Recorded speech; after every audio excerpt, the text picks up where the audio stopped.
So, as I mentioned, this is the final part of four parts of a lecture. And let me just take my headphones off so I'm not getting distracted. Bear with me.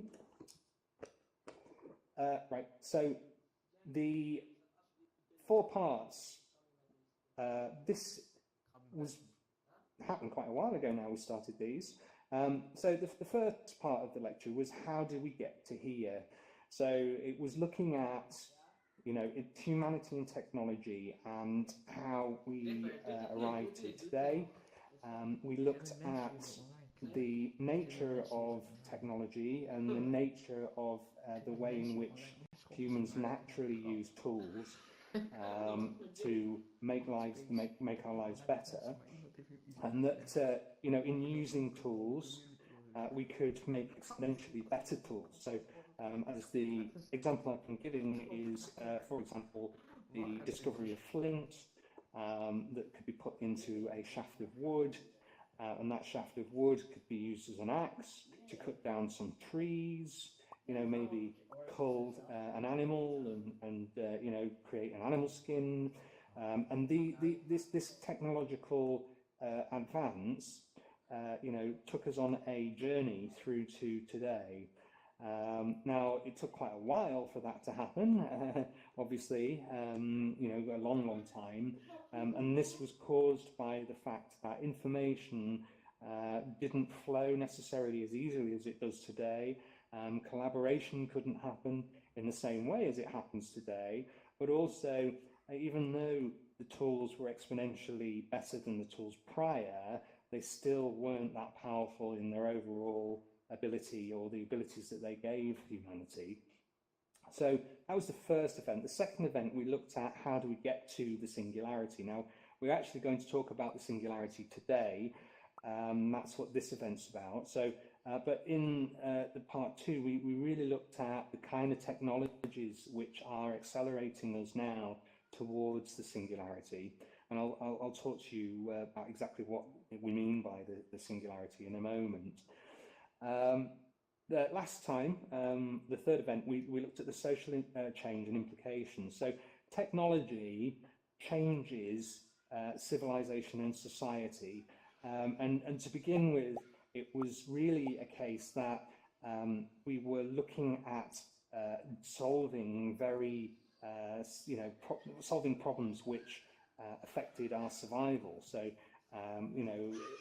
being able to reduce mortality rate by the use of technology, so creating shelters, being able to cook food so it doesn't kill you, for example, right the way through to medicine and the modern times, and what kind of implications on civilization that technologies had, but tracking forward really at the implications that our advancing technology has. So looking at the implications of perhaps automation, where people are effectively going to lose their jobs, and what was the solution to that. And we looked at something called UBI, which is universal basic income, as a way to supplement the loss of an income through automation.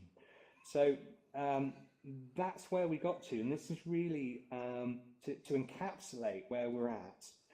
Ultimately, what we've learned is that humanity's advance of technology is inbuilt into us as part of our being, part of our natural way of being, and that from the moment that apes picked up a club to hunt for food, that we were set on a trajectory towards the singularity.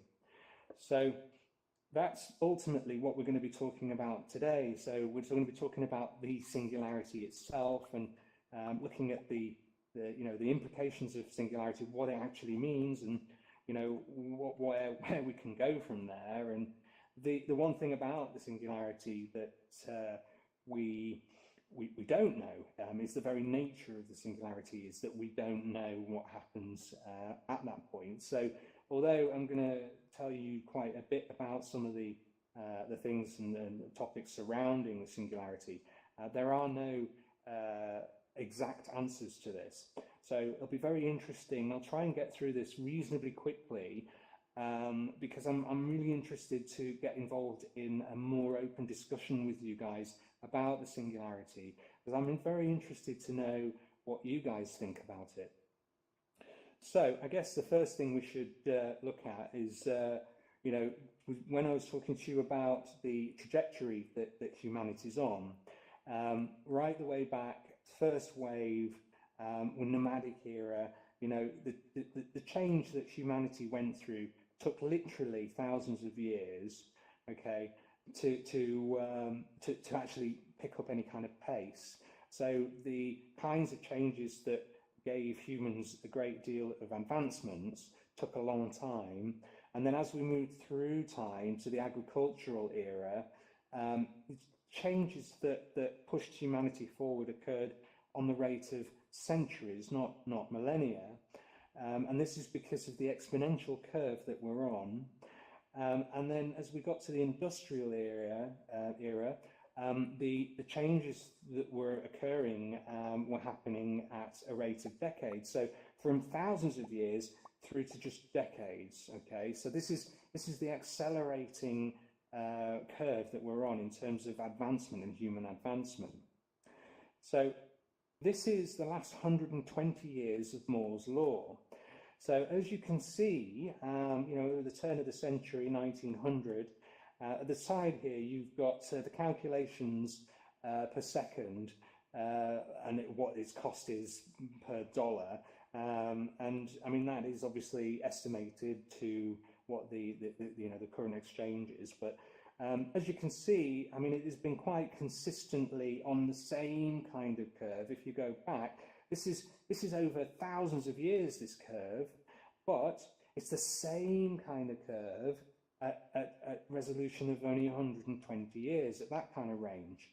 Now, one of the things that has often been talked about the advance of technology, and one of the strange things about the advance of technology is that it appears to have remained on that stable curve, even through major, you know, upheaval. So if you think about, you know, the kind of upheavals that mankind's had, you know, the kind of wars that we've gone through, the kind of, you know, massive cataclysms that we've gone through with, you know, disease and you know, mini ice ages and all these kinds of things, extinction events, and you know, all these kinds of things.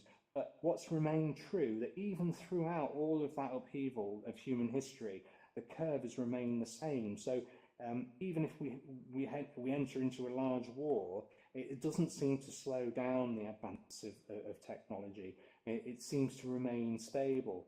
So these are actually, if you look at this, they're split into different sections. We've got these are different kinds of paradigms of technology, or computational technology. So 120 years ago, so it was all mechanical. So it was the industrial age. So computation was mechanical. They had, you know, literally mechanically based computational devices, which were incredibly slow, couldn't do very large calculations at all. And then moving on from there, it was the relay, although that didn't last very long. It was only a very short period of time because it was overtaken very quickly by the vacuum tube, or you know, the tube computation, which ultimately, you know, each one of those vacuum tubes was, you know, a few inches high, and was the equivalent of a single transistor, which today we're at about 11 nanometers in size, not a few inches. So the accelerating returns went into the transistor, which then pushed it forwards. Obviously, we could put those transistors together to create an integrated circuit, or CPUs. So that curve has remained stable right up to today. So an idea of artificial intelligence and the way in which artificial intelligence has grown. This is quite an interesting chart. It's not really all inclusive. Where we are today, probably the most advanced AI and robot we have is Sophia, the robot, which is a Hanson Robotics robot, and which has the mind created by SingularityNET, who basically isn't on there. But the reason why I've included this is because it shows you really how the advance of AI has gone about. And I wanted to tell you about this because we have this period called the AI winter. And I'll tell you a bit about that. So back in the 1950s, we had the Turing test. So Alan Turing proposed the idea that, of you know, the fact that you know, we will eventually get to the point where a computer would be able to you know, equal the powers and cognitive ability of a human being, and that he should create a test which could tell, you know, that this is actually the case, or rather not tell that it's a computer. So that's 1950, and we move forward, and as you can see, the time spaces. So from 1950 to 1955, and then we go from 55 to 61, and the change, the rate of change hasn't changed that much. And then we get to about 1966, and we get into what's called the AI winter. Now, this is a period of time where, even though there was a great deal of research happening, there wasn't a great deal of progress.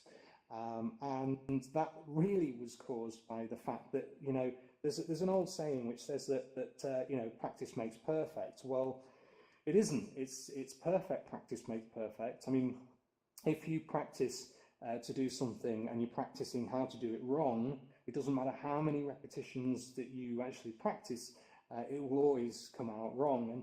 And that's what caused the AI winter. So ultimately, what we were trying to do is actually code an AI. And so how we were coding an AI was all centered around trying to think of all the possible instances of a situation that AI might you know, happen to come across.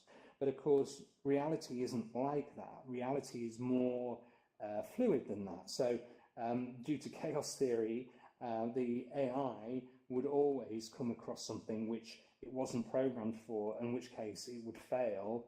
You know, and of course, the very nature of AI, where we are, I mean, we're conscious, we're intelligent. What distinguishes us from even the AI of today, of course, is that we can think very abstractly and beyond our, you know, set of rules. So if someone gave you a set of rules, and you have the capacity to think and read beyond that.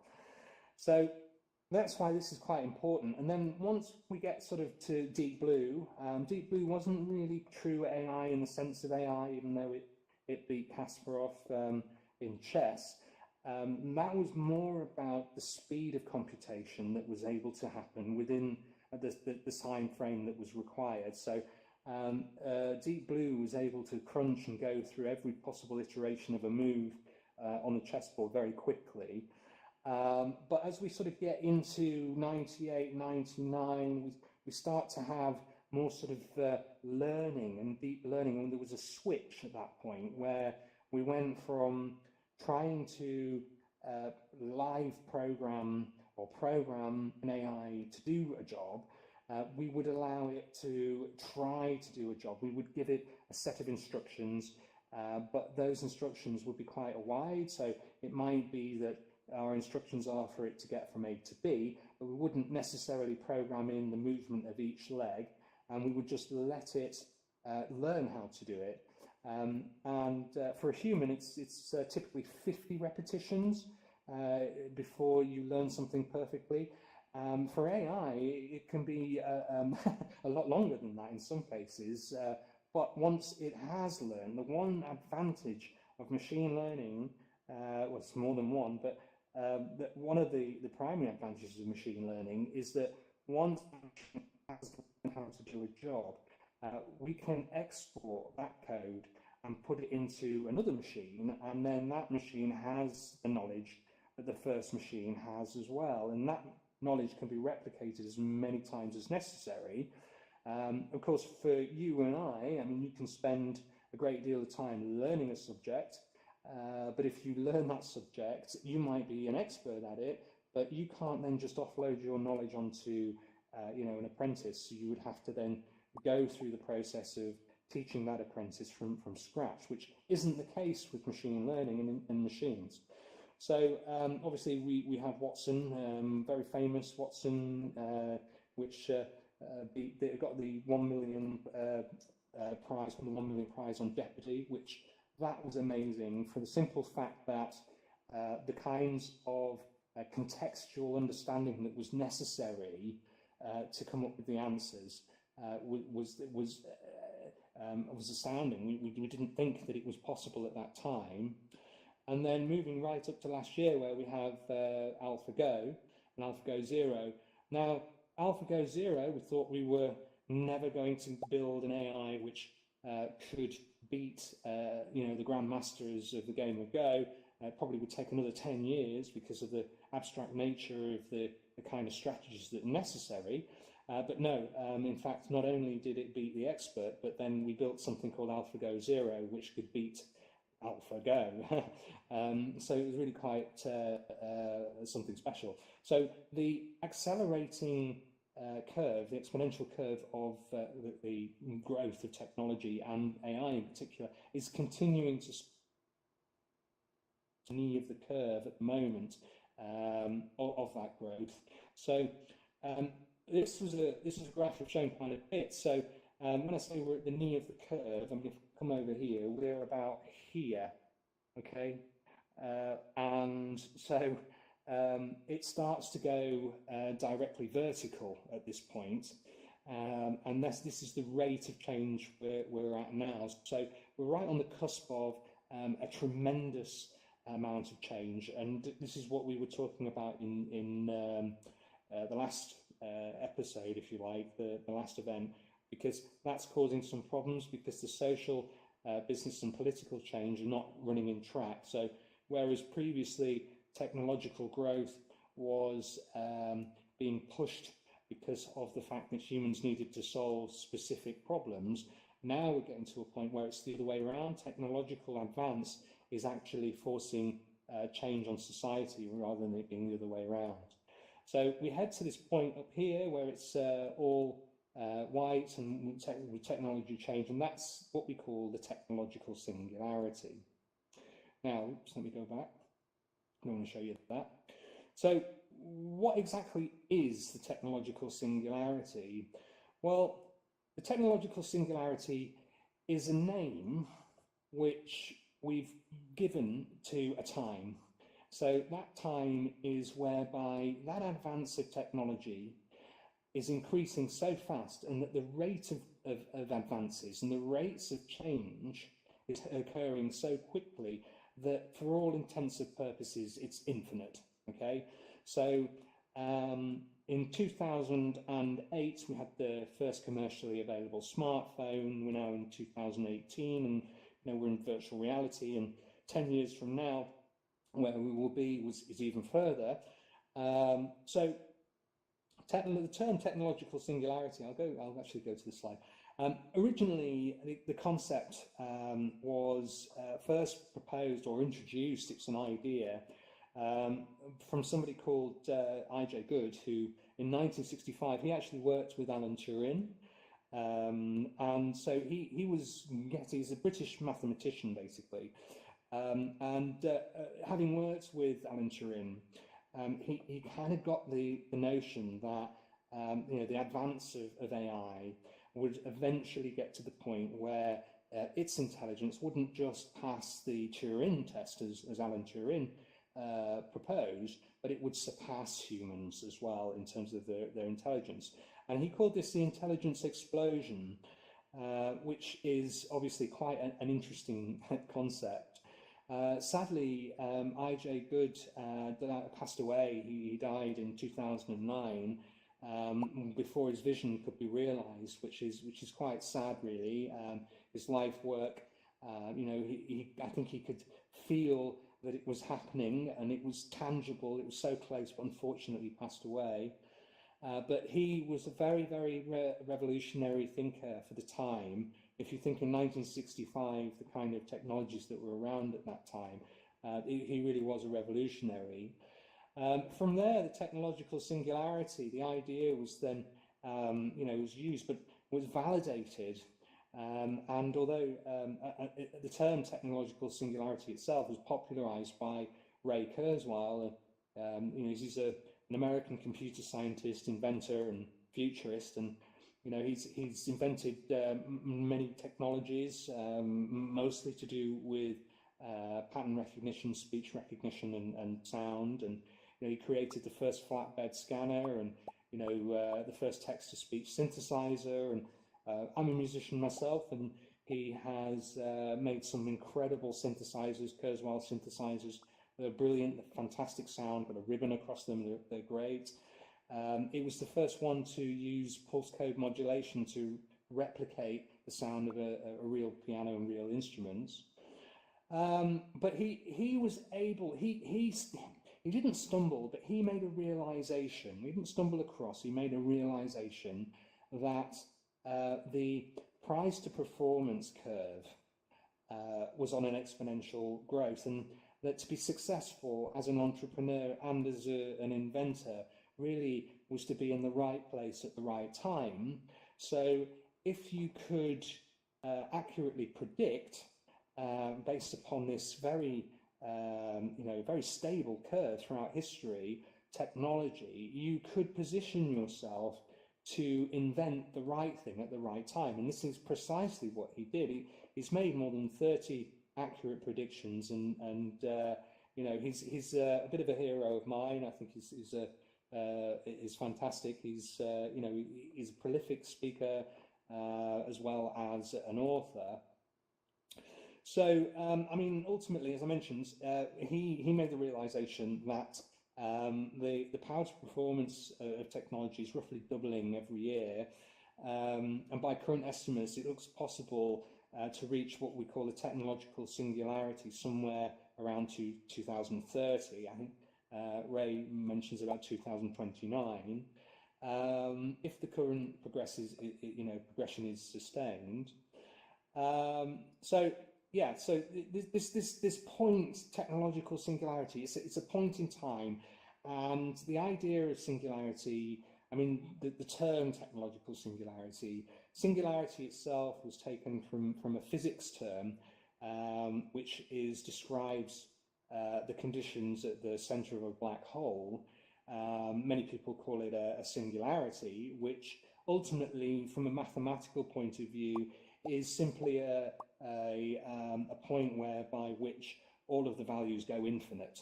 It's not possible. Our mathematics break down, and we just don't know is the answer. When something gets to a singularity from a mathematical perspective, it usually means that there's something wrong somewhere with our understanding. And certainly from a technological singularity point of view, we have no understanding of what the real true implications are. So there are actually, this is technological singularity, I should have moved on to that, sorry. So there are actually 4 schools of thought about the technological singularity. So we have the first school of thought, which ultimately is that there's, AIs are going to get stronger than humans, and that we're going to end up with a classic sort of science fiction vision of the future, a dystopian vision where it's AI versus humanity. And then we have the second school of thought, which is that we merge with AI, we merge with the technology, which is kind of an evolution of our species. The third school of thought is that we have an AI which is super strong and almost godlike and acts as a guardian of humanity. And then the last school of thought, which is, AI goes off into space and leaves us behind. It's like, it doesn't like us, it doesn't know us, it doesn't want to know us because it's so super advanced beyond us that, it can't relate to us at all and just, disappears into space. All the hard work that colleagues of mine and, and elsewhere are putting into AI could be for all for nothing if that's the case. And we were saying, oh wait, come back, come back. So we're going to look at each one of these in a little bit more detail. So AI versus humanity. I mean, as I mentioned, it's a popular science fiction vision, right? I mean, one of the things about humans, which we always like drama, okay? You know, if something's all good, naturally we ignore it.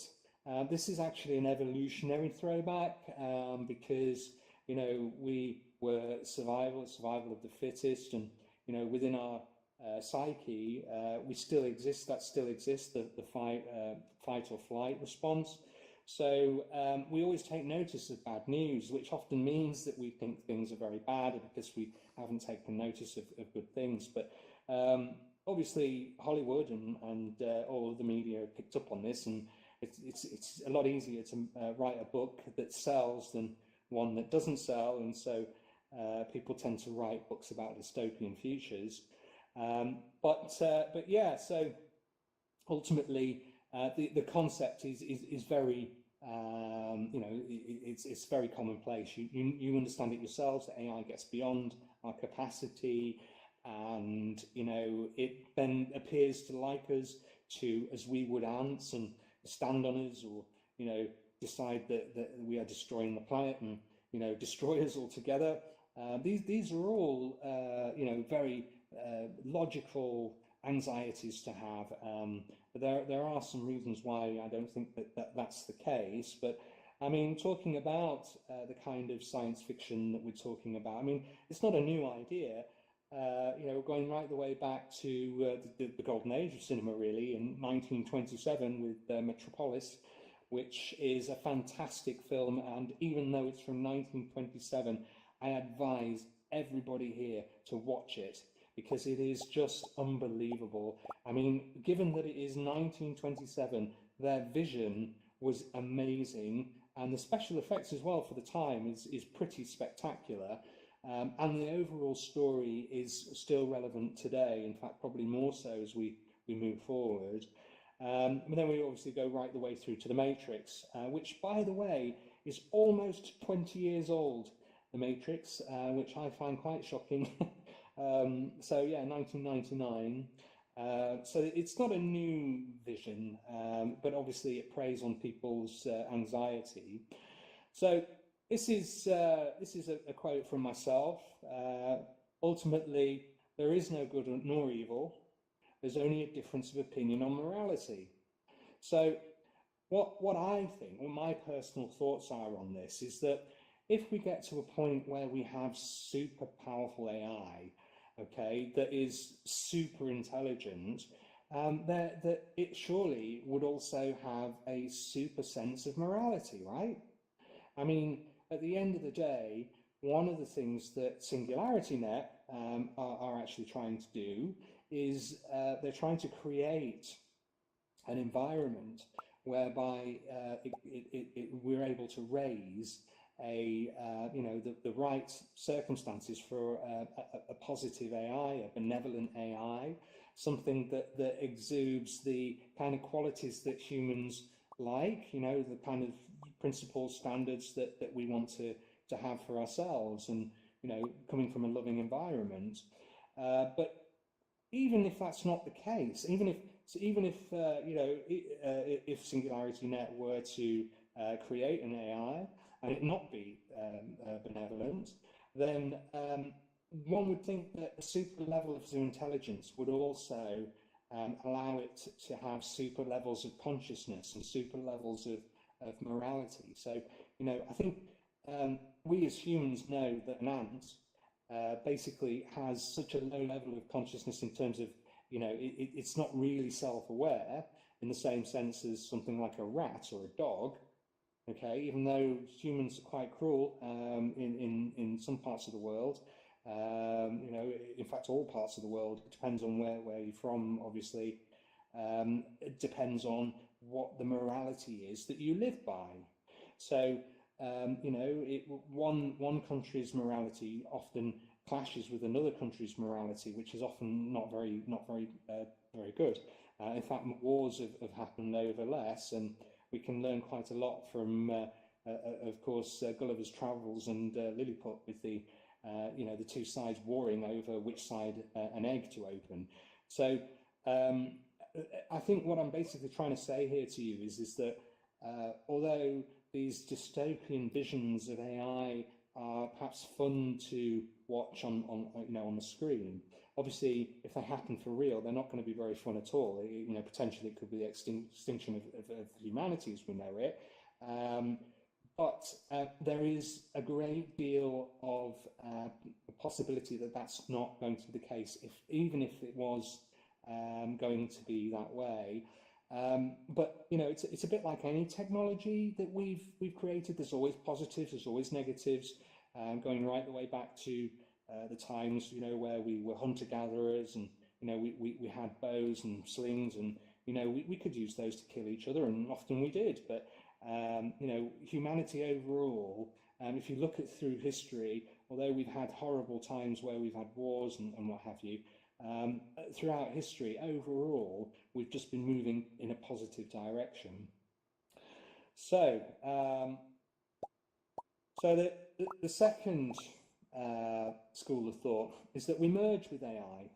Okay, now this subject is very close to my heart, because this is what I personally believe is going to happen. Okay, so ultimately what this is that if you look at the way in which we use technology and the progression of technology, it is increasing our cognitive ability even now. The primary use of technology that we all have, primarily, mostly, all have around the world, is the mobile phone. Now, I can put in my mobile phone into an enclosure and talk to you guys in VR. I can talk to anybody around the world and translate into their language instantaneously. I can calculate the distance between here and the moon right at this moment, and how far away they'll be in 2 hours' time. These are kinds of abilities which AI can give you, but obviously they're separate from our bodies. I mean, I have to physically look at my phone and to be able to get that. And obviously with Google Glass and the advent of augmented reality as well, they're trying to bring that into a sense of yourself, so that you are able to gain the kind of functionality you can from your phone, but within yourself. But we're talking about a much more integrated way of being. When we're talking about merging with AI, we're talking about a point whereby which our technology is inside us. And I think the way that's going to work is with nanotechnology. So I know Elon Musk is obviously very keen on his neural link to machines. He has this company here, Neuralink, which one thing I will say about Elon Musk, which I'm quite critical really of Elon, because he often talks very negatively about things like AI and the potential dangers of AI, which we should always take notice of. We shouldn't ignore the negatives, but then proceeds to set up a company called Neuralink, which ultimately has just as dangerous implication, as super intelligent AI. Now, I personally think that this form of technology is definitely the future. However, I don't think this particular way of doing it is the right way, because it's too invasive. Even though nanotechnology is going to be invasive, it's going to be in such a form that it won't be actually invasive in terms of how you actually think about it. So rather than the Matrix view of having a hole in your head or a chip implanted into you, that's quite a horrible thing, and potentially very dangerous. Nanotechnology is potentially very dangerous, but the potential benefits are far outweigh the potential negatives. So what is nanotechnology? Nanotechnology is basically machines that are down to the nanoscale. They're so small, in fact, that they can go inside your body. Now, we talked about Ray Kurzweil, and is, law of accelerating returns. And, where we are today with the mobile phone, I mean, the mobile phone costs, a few £100 and, has a power of a supercomputer of 20 years ago, 30 years ago. With the advance of technology being, exponential, that it isn't going to be small in 15 years. By 7 years from now, so we're looking at about 2025, roughly, we will have nanotechnology, which has each individual nanite will have the same computational power as your mobile phone, and won't cost a few £100, will cost a few tens of pounds. And then only 3.5 years later, less than that, because it's an exponential curve, sorry, only a year and a half later, we're down to dust, okay? Now, once we get to that point, it'll be the computational power of a mobile phone in a piece of dust and cost just pennies. And once you get to that, you're able to then create mass networks of computational power in very small spaces, and you can implant that in machines in your body. And those machines could be progressively working to improve your health, to hunt down tumours and kill tumours, and make sure that your metabolism is functioning properly, but more importantly, can colonize areas of the brain and connect you directly with each other, and of course the larger cloud and what have you. There are some issues and there are a lot of obstacles to overcome. This is not all solved yet, otherwise we would be doing it. So one of the concerns there is security. So this is a common concern.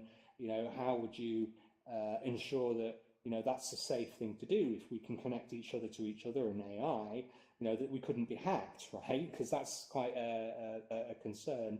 But we have some technology which is functioning called quantum cryptography, which uses some very, basically the laws of physics, quantum mechanics, as a way of making that secure. It's unhackable. And when I say it's unhackable because of a fundamental law of reality and that can't be broken. So, but if you want to talk to me about that a little bit later, obviously ask me. So now, when we merge, I mean, what often is the case is that it isn't just let's do this thing. There's a necessity to do it. Now, there's a chap called Terence Mckenna.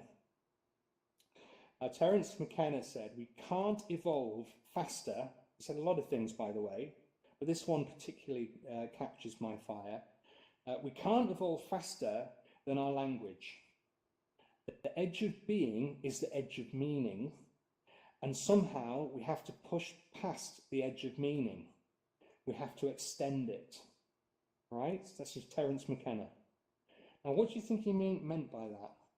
Because from my perspective, what I see here is that, our ability to communicate is what is the limit of our ability to grow. Okay, so I'm communicating with you, you're all over the world. Okay, well, that is an increased capability. I'm talking to you from where I am in the UK, but you are obviously talking, or not quite yet, but listening to me, wherever you are in the world.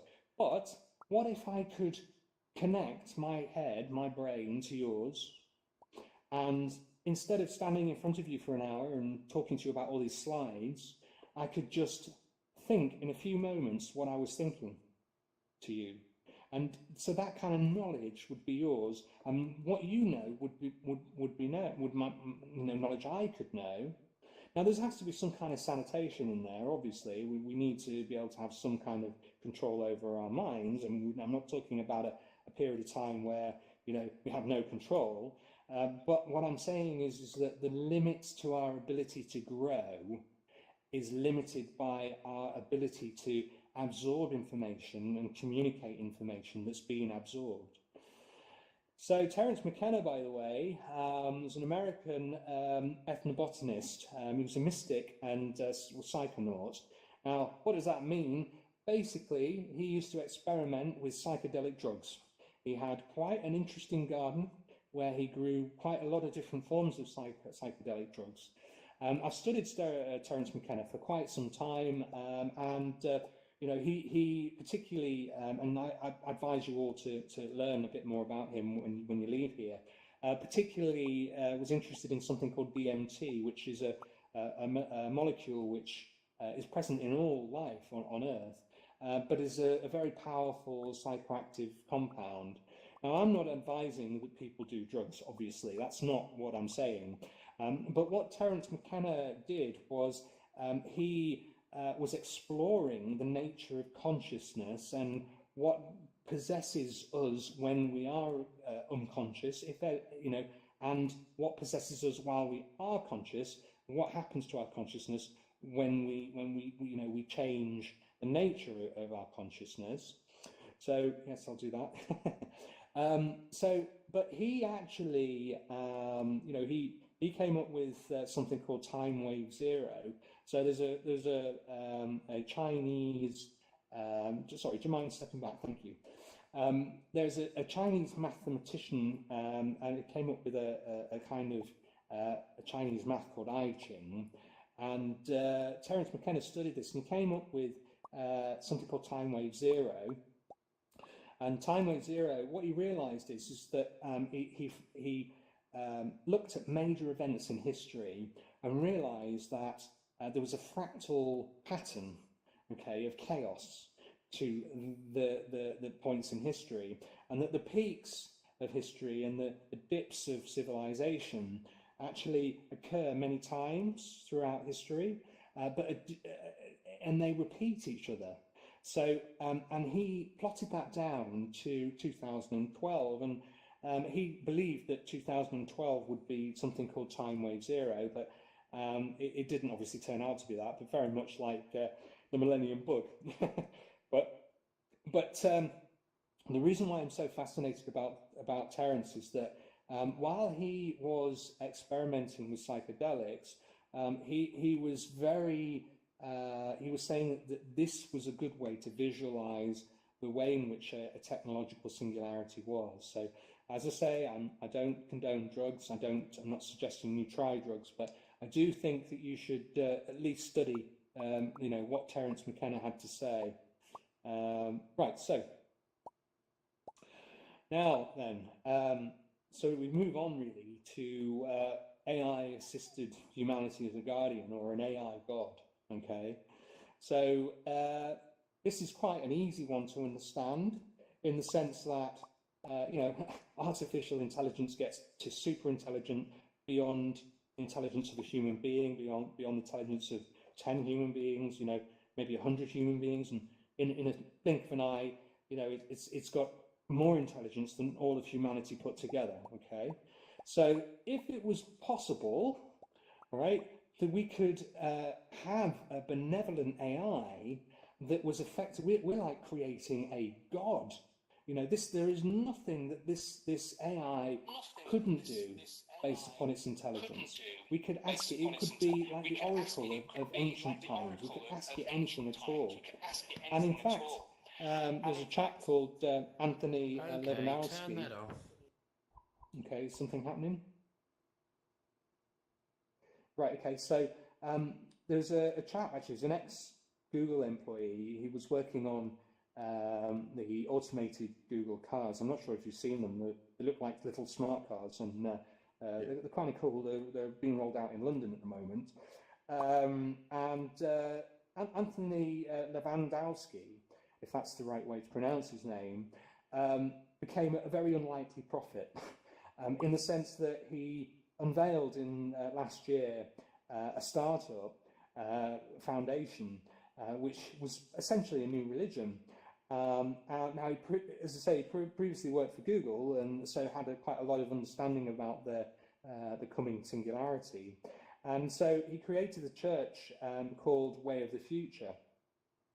Now, Way of the Future basically says that that they are trying to prepare humankind and humanity for the coming singularity, but the transition itself is so unknown; it's almost impossible to say. But what they think is that obviously we'll end up with this AI-style God, and that we should then worship this God. Now, me personally, I don't think that that's the case. I don't think that we should be worshipping anything other than our own ability to move forward.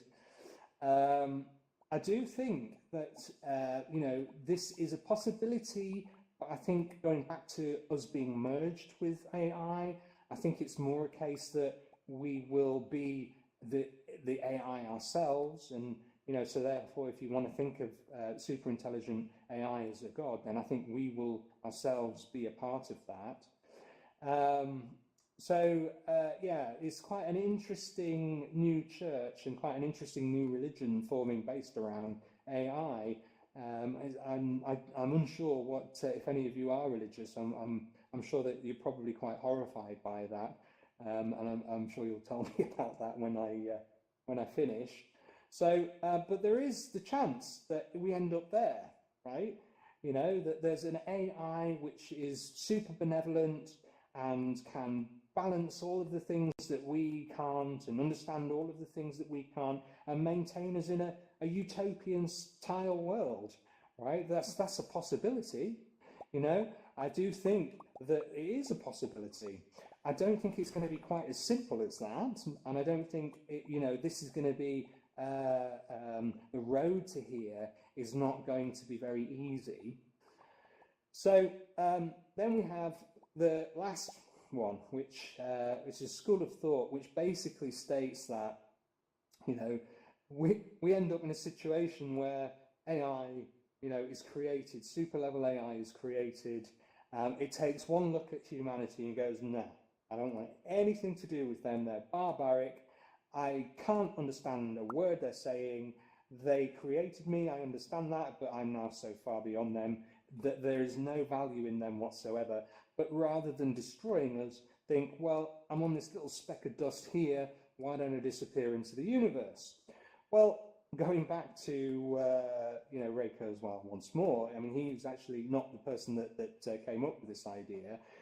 He recently did propose the idea, and ultimately it was originally hypothesized by a guy called Norman Margulis, and it is programmable matter. So this is where we get to the point where I can talk to you a little bit about more of these sort of technologies on a free basis. So with the advance of technology, one of the things that's going to happen is 3D printing, which we have today, is very slow, the resolution's very bad, and although it's great for printing plastic things and perhaps even houses now, you can print very, very, you know, effectively, and for the house size, quick in comparison to what it would, you know, what it cost and what it you know, the time it would take to build a house. But those 3D printers, the technology is advancing to the point where we will be able to render, you know, models, if you like, or create things at an ever increasingly high resolution. So when I say that, I mean, I'm saying down to the molecular level. So we will be able to take an inert material and recombine it, molecular, you know, recombination into anything we want. So if you think this is the kind of thing that would, in fact, how the kind of thing that you know, you have in Star Trek with the replicators, but we can actually go further than that, and it's possible to go down to the femto scale and down to even the nano scale. Sorry, the Planck scale, which is the fundamental quantization of space-time. And if we can create and manufacture at that scale, we can literally write into existence anything we want. Now, this is not computronium. Computronium is a much larger macroscopic object, but is programmable matter. So it basically means that we could program AI into little tiny specks of dust and then spread it out into the universe. So what happens then is you end up in a situation whereby we stay here on Earth, and you know, we have bodies which are you know, we can sustain indefinitely through nanotechnology, but rather than traveling out into space, we spread around the universe computronium, and therefore we can use this to sense all of reality all around us. and that is intelligence in itself. And so we start to wake up the galaxy, and we start to spread out, and our intelligence and our ability to influence spreads out from there. So there's two visions of AI disappearing into space. There's the version which is, the AI takes a look at us and goes, no, I don't want anything to do with that, and disappears into space. But then we also have the situation whereby we can create programmable matter and spread that out into the universe, and we take advantage of that. So there's some interesting things about computation and simulation as well, because if you imagine computronium as being not just a computational device but a sensing device, that you would then be able to sense all of the space around. You could then recreate that space in virtual spaces that are indistinguishable from reality. And in fact, nature itself, always looks for the most energy efficient solution to a problem. So, we often think about the future and Star Trek and going in starships and moving around and, what have you. But the potential reality is that from an exploration point of view, it's far easier to let these things float around in space out there and us recreate reality around us. But what's more is, as we move forward, there's a book, I recommend everybody read this book. It's called Permutation. A chap called, I can't remember the chap's name now, off the top of my head. But if you Google Permutation City, and I think it's a guy called Greg. I'm pretty sure it's a guy called Greg. Anyway, what this book is about being able to simulate the human brain, okay? And then they create a simulation, and the book basically looks at the point of view of the simulation itself and the point of view from outside the simulation. And one of the things that it looks at is time dilation between the simulation and reality. So the number of CPU cycles you could reduce down to maybe one cycle every minute. And from inside the simulation, there was no difference because the simulation was being rendered. But what actually happened was that obviously the time difference between the differential between outside and inside, became very large. And so from the perspective of inside the simulation, everybody was super slow. And from the perspective of the people outside the simulation, everyone was super fast. So it really kind of makes you think about, how things can be and time and reality within a simulation itself. But computronium is something which I personally think is a logical solution to exploration of space. It is a logical solution to how we spread ourselves into the universe. There is a concept called panspermia, which is that alien species spread their DNA around the world, and not just the world, but all of the worlds that they can send them out to. But this is even better than panspermia, because this is spreading out your very consciousness out into space. So now that's what we basically did on the last event, and I'll run through this again because this is what I think is going to be the timeline for the Singularity and where it's going.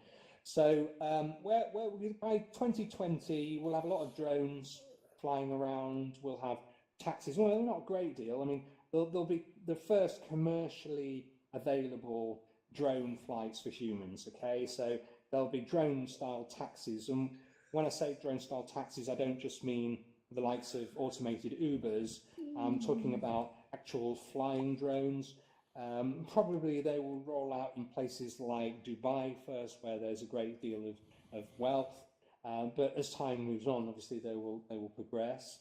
2023, we'll get most middle income earners in the developed world will have some form of machine learning robot within the home.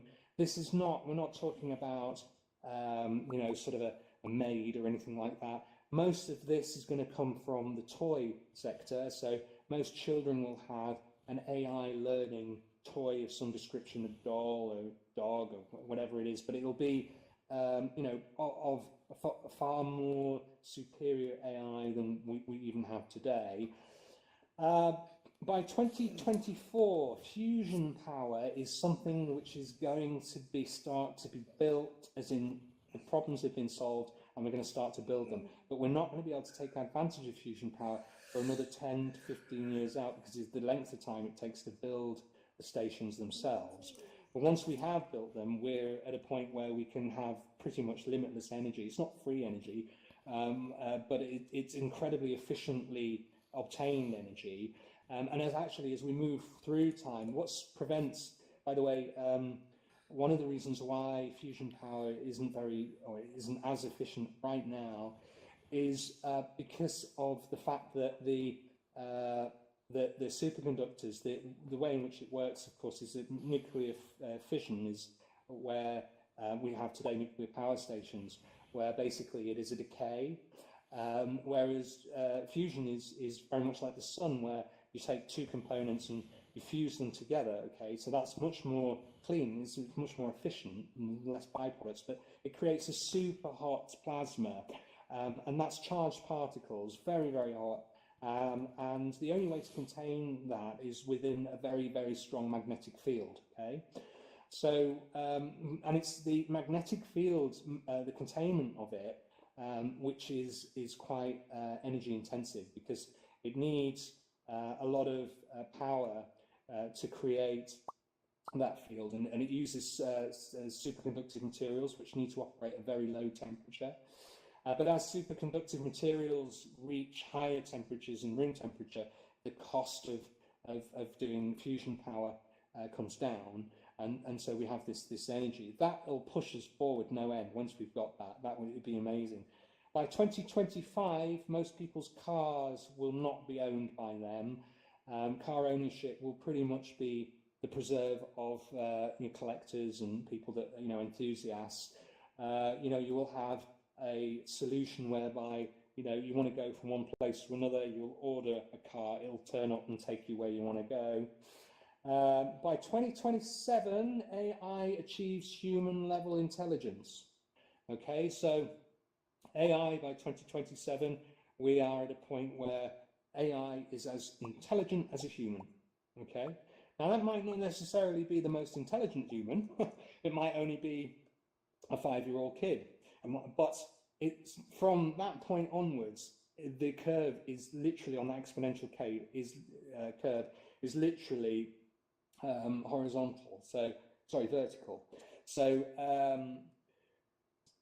just 3 years later, so we get AI achieving human level intelligence, 2027, just 3 years later, AI exceeds human level intelligence in every area. So in other words, it's better than a human in every area. And it's at that point really where we get to the point where we're also at longevity escape velocity as well, which I'll talk to you about in a second. But the singularity is possible at this point.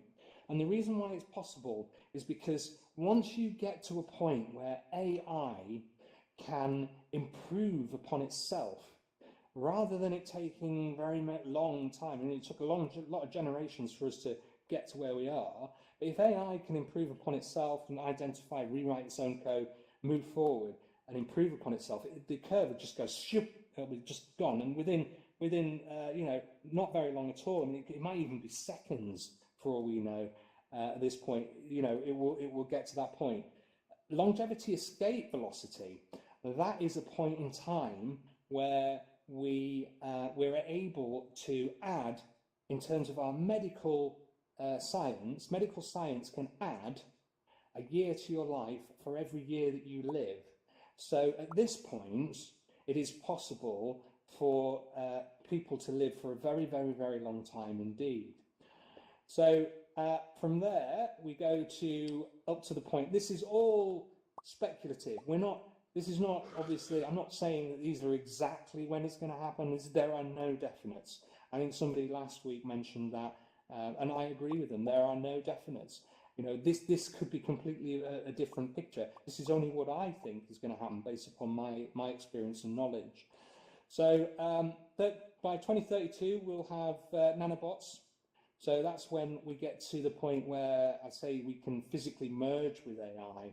So by 2032, then we'll zip forward really. By 2036, longevity, right, is basically adding at least 30 to 40 years to your lifespan. So if you are under the age, if you were born before 1960, you're unfortunately, a lot of the damage will be done by the time you get to the point where we can add 30 to 40 years of your life. But if we can add 30 to 40 years of your life, then in that time, we'll get to a point where we can start to add more. But not only can we add more, we'll start to get to the point where we can repair some of the damage that has been done. And we'll be able to start to regress in age. My personal view is that we'll get to a point where we'll be able to look whatever age we actually choose to look, and that the nanobots inside us will maintain our bodies in that condition. So we're looking at 2038 before we're actually at a point of utopia. So utopia is that time where we are we no longer need to work, we no longer need to worry about sustaining ourselves. We're in utopia. We pretty much do anything we want at this point. Of course, we've got to get there, which was last week's event. We have to get there, and it's not going to be easy, but nothing worthwhile is ever easy. That's something that a lot of people have forgotten today. Things are so available to people today. We live in a fast food environment, most of the developed world, and where things are just available. And a lot of young people today, unfortunately, don't see the value of effort because they don't have to put in a lot of effort. But unfortunately, over the next, sort of 10, 15 years, we're going to go through some incredible changes that are going to create some incredible upheavals, but it's all going to be worth the effort. And if everybody can realize and focus on where we're going, rather than just the troubles that we have today, I think everyone will be a lot happier. So thank you very much for attending. I know I skipped through a lot of those topics, and a lot of those topics are so deep. They are so deep, and there's so much I want to talk to you about. That it's just impossible really to go through it all. Even now, I could talk to you literally for hours and hours and hours, but what I thought would probably be the best thing to do now is for us to open the floor and allow people to ask questions. So what I'm going to do is just put my headphones back on again, and then I'll come and stand in a place where I can get you right. So no one put the hand up quite yet. I know that people have. So let me just dismiss that. Right. Okay. So and now I'm going to accept you, friends. You can see you've got quite a few people who want to be my friend. I can accept all those now while I'm here. Gosh, there's quite a few there. I'll just click. Okay. Right. So now I guess I should be asking questions. So first question is from Dragon Flame. Where are you, Dragon Flame? Oh, hi. There you are. So. Oh, hello. Hello. Hi. Can you hear me? Yes, I can hear you fine. How are you? Hi. Okay. I'm all right, thank you. I'm a little nervous because I have Asperger's, so forgive me. I was born it's no that problem. way. The question, Yep. Thank you. I'm also a fan of Ben Goertzel as well, but the question is, will there definitely be in my lifetime a pill that I can take that will make me, say, 20 years old again, because I'm currently 45? Well, I'm 44, so I'm right there with you. Yeah, well, Cool. yeah, I personally believe that that's going to be the case. Yes, I do. within our lifetime, and Brilliant. we've got to get there. I mean, we're looking at probably 10 to 15 years away before we're there. But what will happen is we will have therapies. We'll have therapies that will give us additional lifespan, and then from that additional lifespan, we will have other discoveries and other developments which will give us additional lifespan, and we call this the longevity escape velocity. Where we're really heading is, I mean, there's two schools of thought on living longer. There's the first one, which is essentially that we should copy our brains and replicate them in machines, and once we die, then reload them into another environment. But I don't think this is the way to get around the problem, because once you're dead, you're dead. That's just a copy, right? Yes. You can run that the same. You're not seeing through his eyes, and he's not seeing through your eyes. So that's not the way to deal with it. What we need to do is we need to maintain the meat and keep going. And I think we do that through nanotechnology. And I think that we're already getting to the point where we have targeted medicine.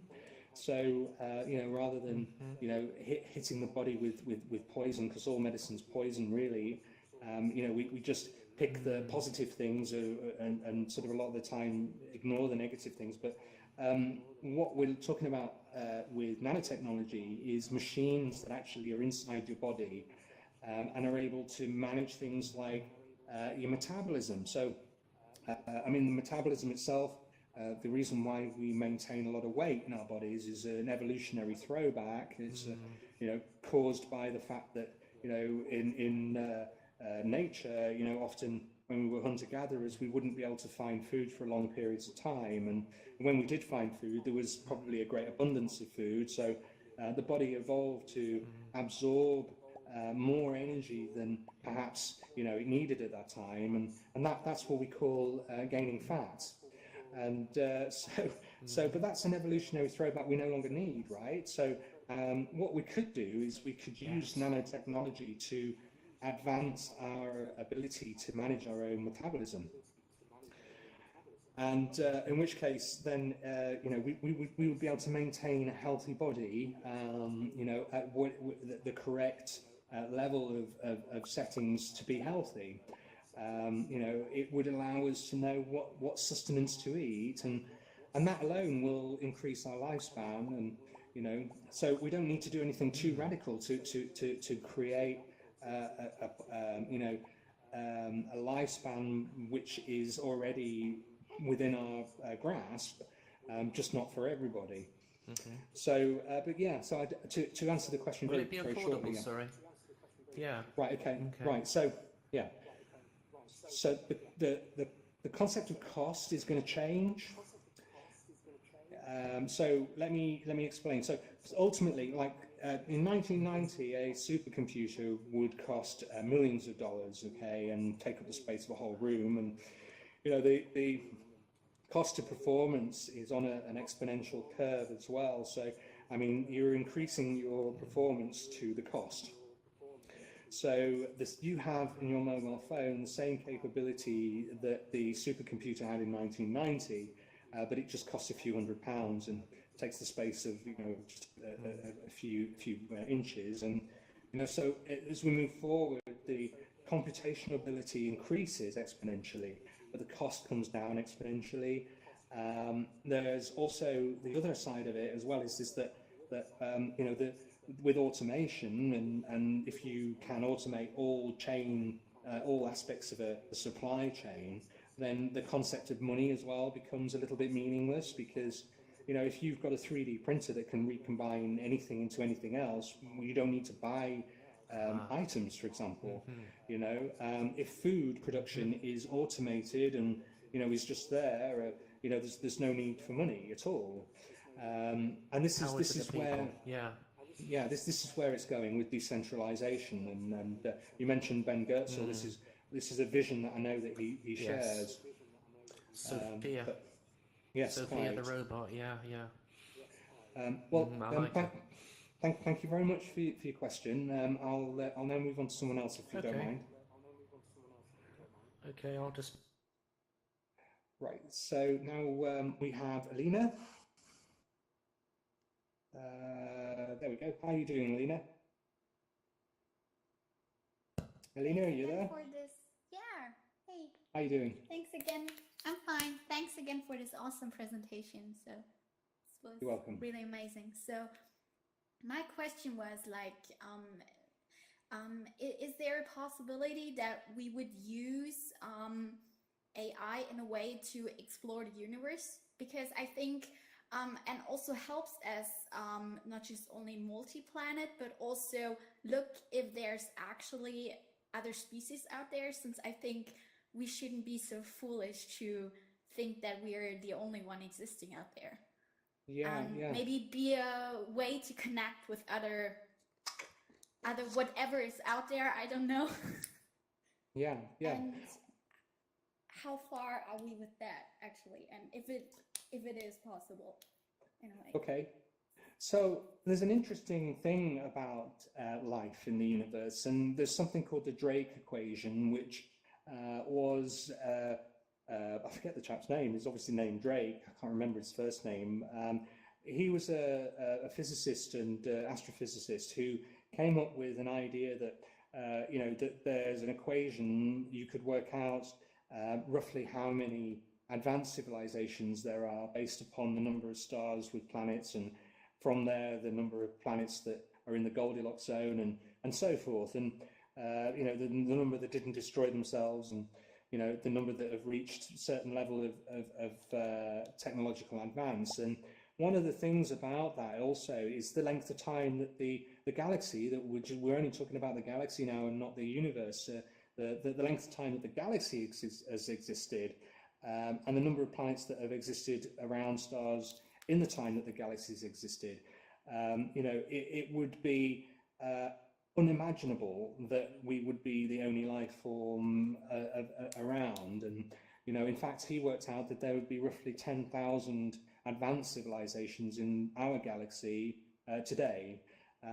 But there's something called the Fermi paradox, which is it takes that figure and looks at it and says, well, the values are obvious. The numbers are there. I mean, there are such a vast number of planets available.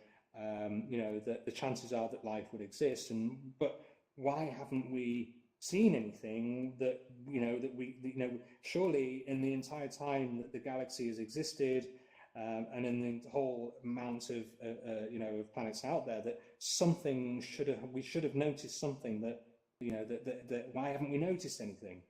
And it isn't because originally people said, well, if you actually look at the light cone of where we see and how far it takes light to travel, and it might be that everything all is outside of our sphere, our light cone, and then there's other people that say that maybe that it's distributed unevenly, and that actually all of the alien life is on the other side of the galaxy, and we're just out on a limb, quite literally.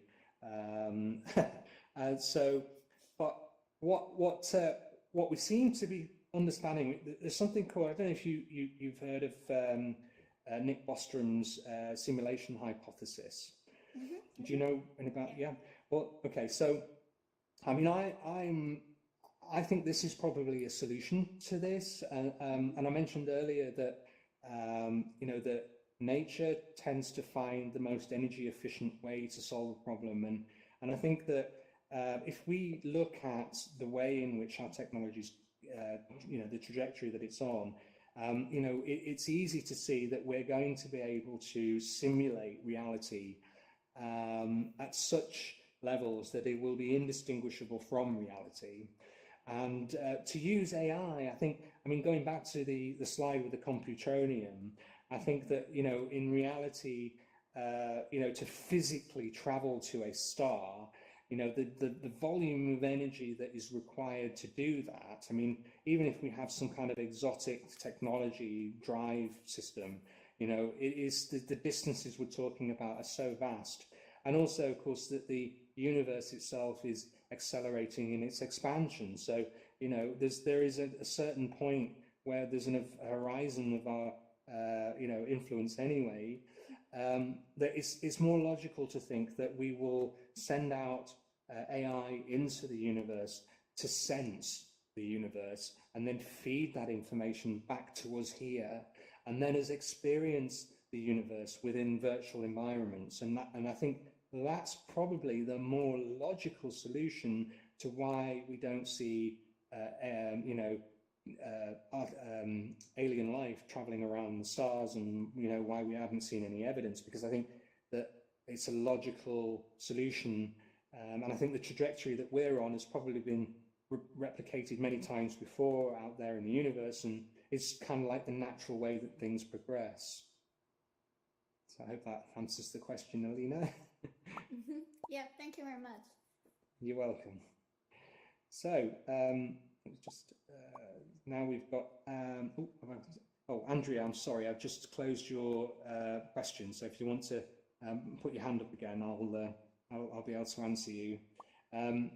So we've got Ross. Ross, do you have a question?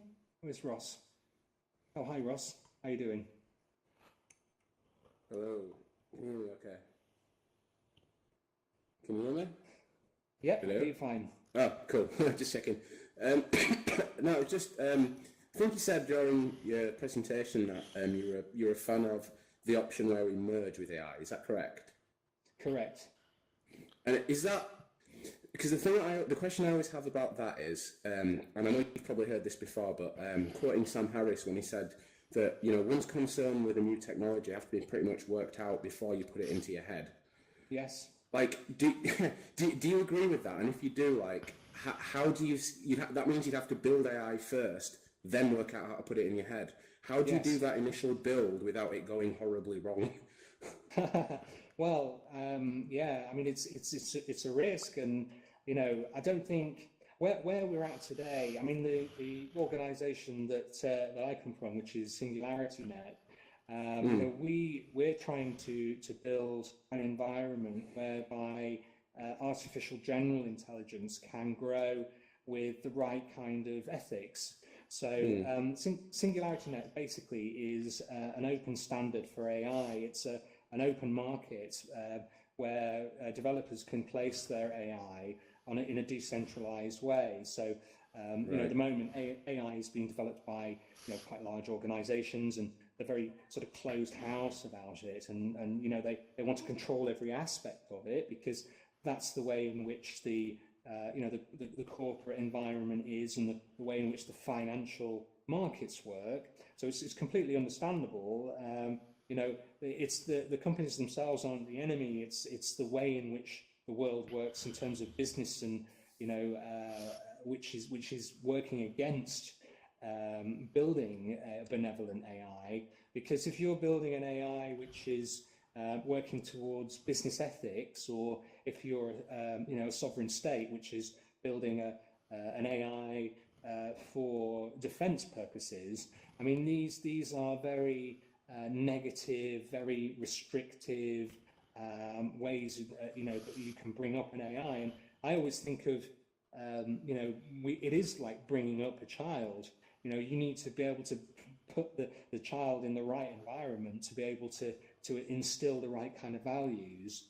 Now, the thing is that we don't know how to build an AGI properly yet. I mean, we think we do. We know what to do in terms of put the right ingredients together, but we still don't know whether that's actually going to form an AGI.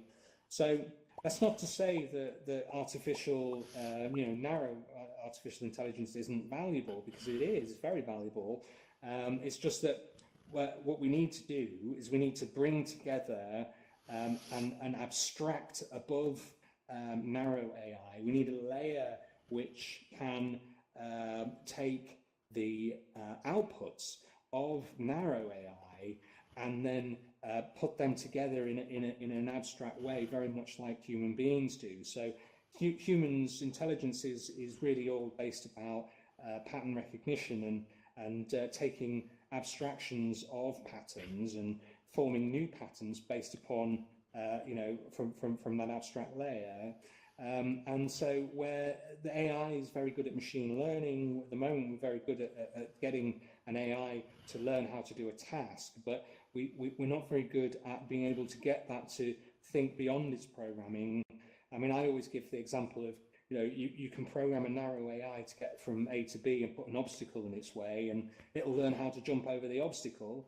But what you really want is you want an artificial general intelligence who can, perhaps before it even moves, is to size up, and work out, oh, well, actually that obstacle's made of cardboard and I can just touch it out the way. And, so it needs to think more generally.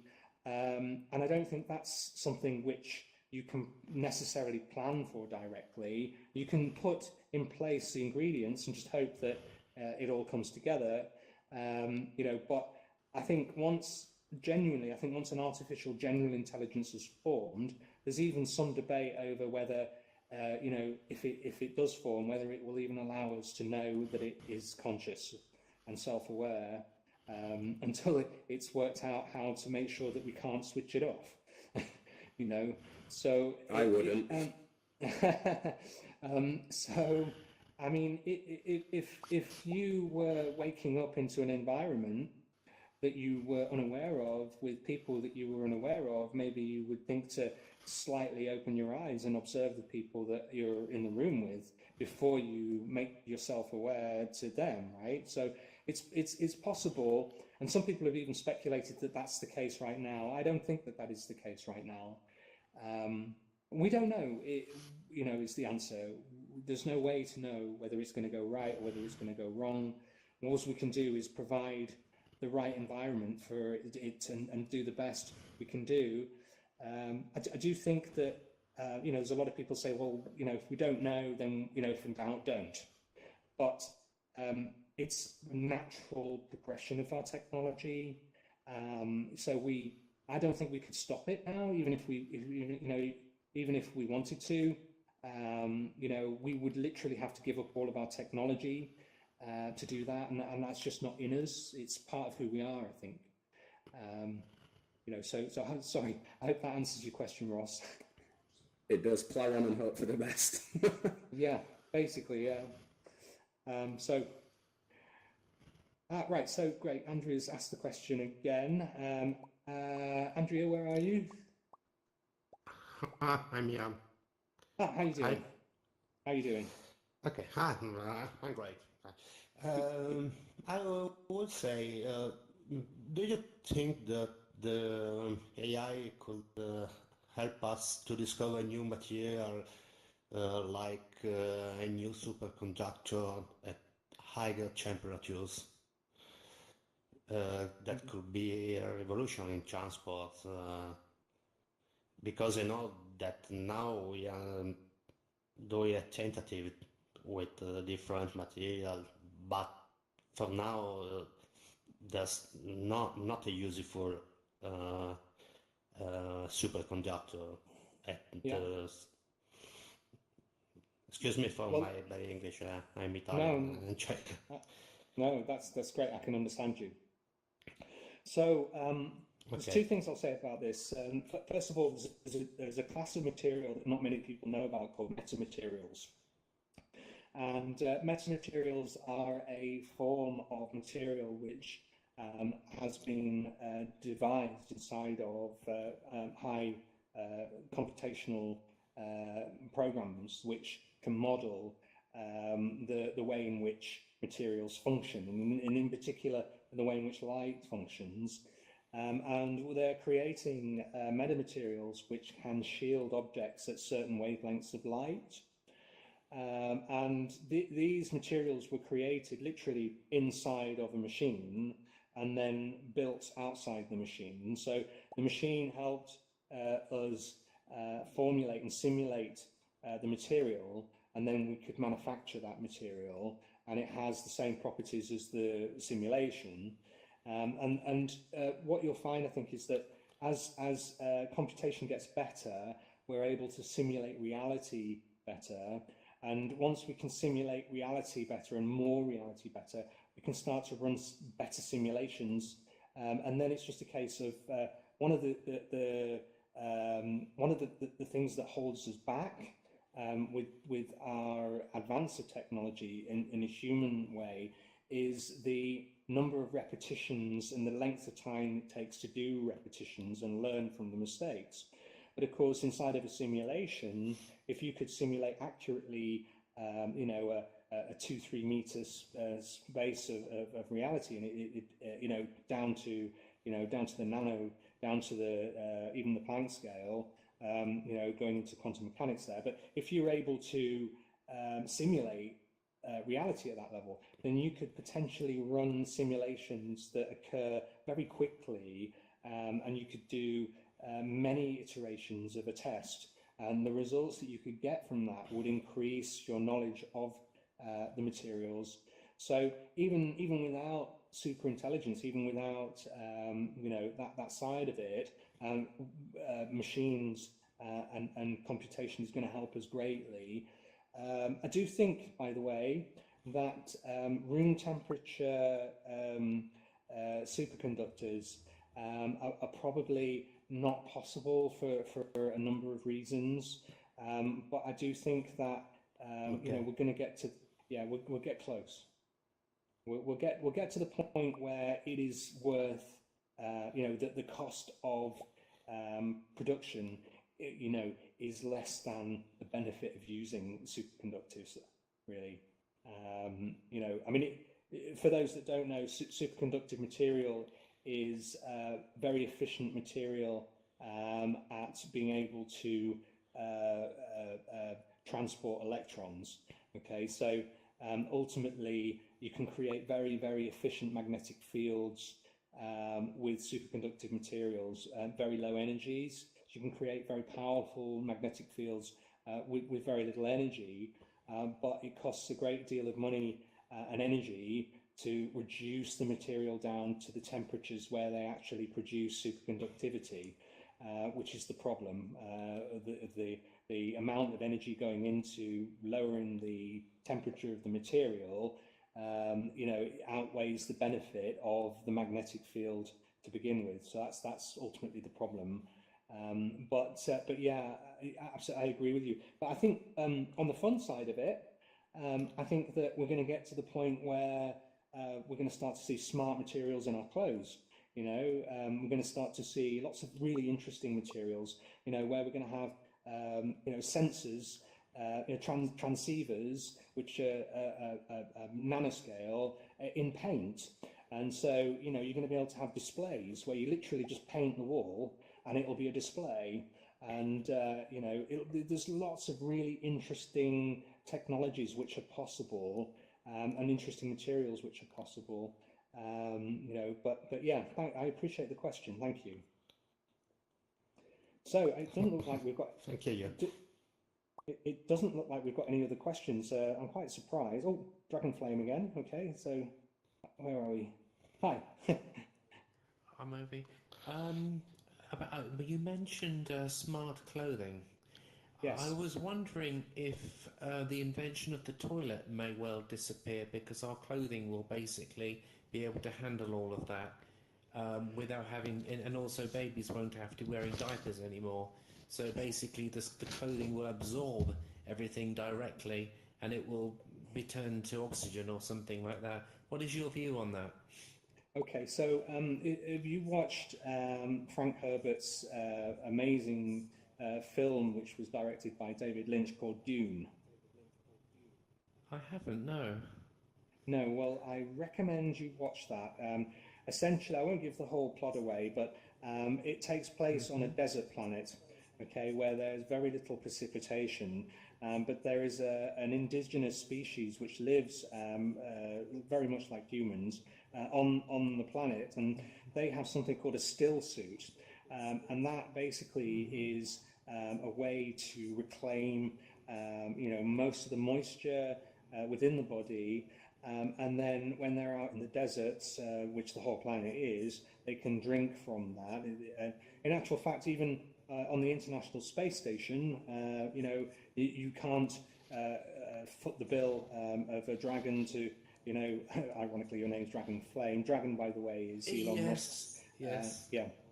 So you can't you can't foot the bill of that coming all the time to bring you water. So they reclaim water, and so this is something which is probably going to be a factor. And although a lot of people don't realise this, because the world's 70% water, actually one of the big existential problems that we've got coming up is being able to get enough water to people in a drinkable format and a usable format, because the cost of the desalination is unfortunately not going down, and the cost of transportation of water is not going down because it is a physical thing. But from smart materials, I mean, it would, you know, I don't know what the exact figures are, but what I can definitely say is that, you know, we do spend quite a bit of our lives on the toilet, and, you know, if we could get rid of that portion of our lives, I'm sure, I'm sure that we could, I mean, we could do a lot more in our lives. But then again, I think the same thing about better than sleep. disposables, they don't work. Yeah. Yes. But I mean, well, they don't really work. No. Yeah, but I mean, I think the same thing about sleep. I mean, you know, if you think, I mean, we spend what, you know, 6 to 8 hours typically, you know, in sleep. I mean, I probably sleep less than that, but in overall, the body needs it, of course. I mean, there's a reason for it. But you know, if you could have a pill which meant that you no longer had to sleep and you were maintained completely fine, just think of all the things we could do with that time. I mean, you know, it'd be amazing. The efficiency, I really don't like sleep. It's I call them little slices of death. I don't like the cause of nature either very much. Yeah. Thank you so much. Okay, so you're welcome. So does anybody else have any questions? Surely somebody has some. No one has any more questions. I'm quite surprised. We're going to finish early on this one. Well, we've got one from Addison. Let me put you on. Where are you, Addison? Where are you? Here I am, but I don't have my phones on. Maybe I will log out for a second and return. Okay. I'll wait for you. Okay. Thanks. Sorry. So, I mean, I can talk to you while we're waiting. I can talk to you a little bit about, you know, some of the other things that I couldn't perhaps speak to you about in the presentation.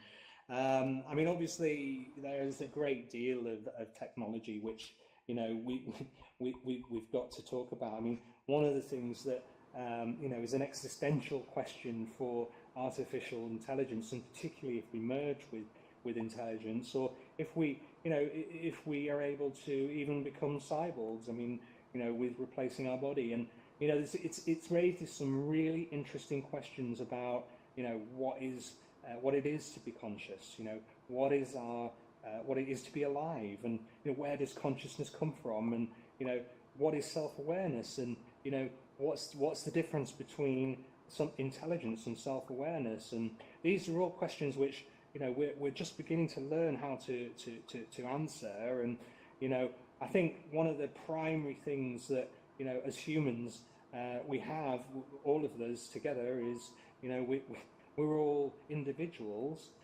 You know, we're not connected, so we only have a certain level of understanding. I mean, I know I'm conscious, but all I've got is a knowledge that all of you are there. But from my perspective, there's nothing to say that I'm the only one conscious and that all of you are not real. And likewise, you don't know anybody else is real other than yourselves. I mean, from a perspective of reality, you know, we can only know ourselves.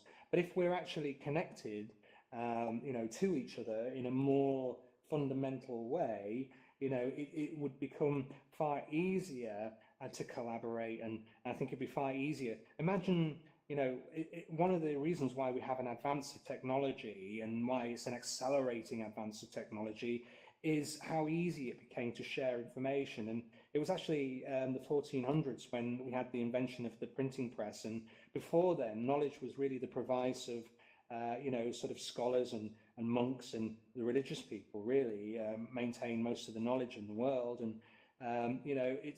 people weren't very literate, and it wasn't very good. So when we had the invention of the printing press, and knowledge was widespread, and we had books that people could read, and and people could learn more about the world. But what's more is people could share their knowledge and share what they think, and in that sharing, they could, David Lynch. I mentioned David Lynch earlier. David Lynch always says, where do ideas come from? And I actually work in an environment where you have to have ideas pretty much all the time, and and I use meditation to clear my mind.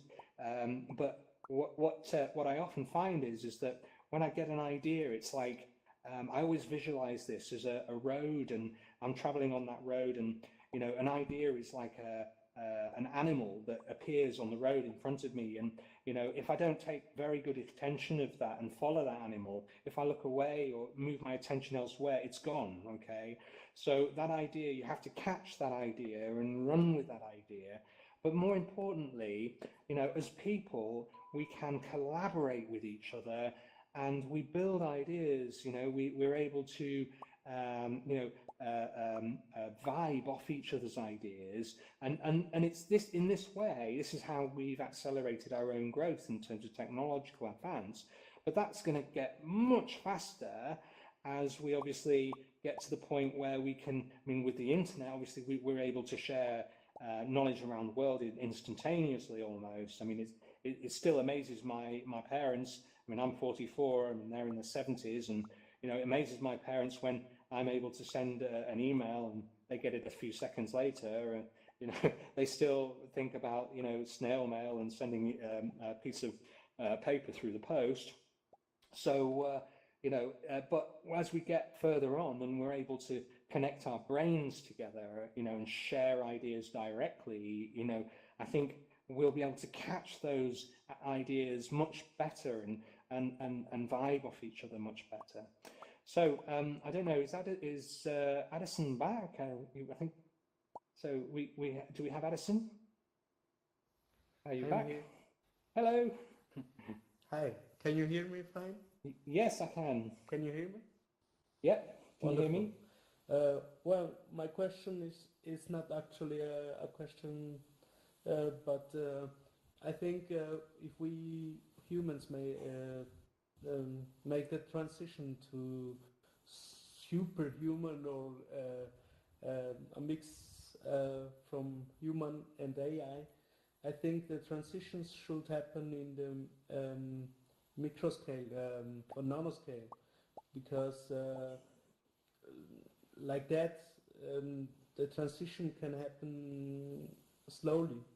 If we do it too fast or even too invasive, I think the people will get scary, or have scare about the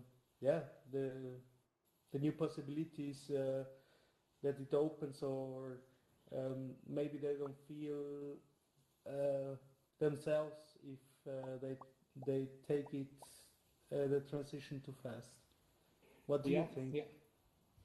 Okay, so from my perspective, I absolutely 100% agree with you.